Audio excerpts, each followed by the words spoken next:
So, start muna tayo with the bathroom. Ayan. So, meron na po itong bidet. Ayan. Naka-heater na rin po. Mayroong towel rack. So, here's the living room. Mayroon tayong sofa, coffee table, workstation, study table, kitchen table.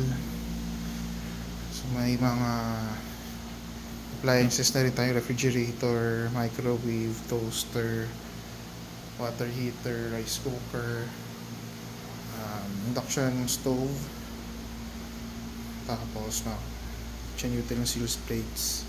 Ayan, kompleto na po yun.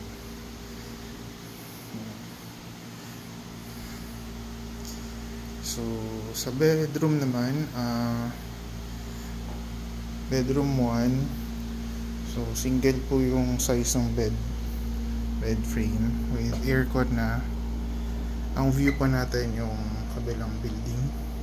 So, we also have wardrobe cabinet. Ayan. Makita nyo.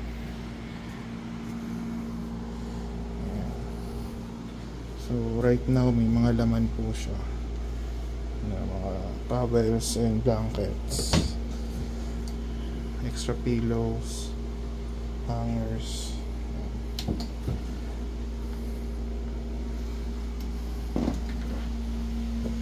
And then, on to bedroom number 2. Single bed also with aircon. Yun lang. Pero pwede naman po lagyan ng study table and also wardrobe cabinet if you want. So, yan. Tower 3, Little Baguio Terraces.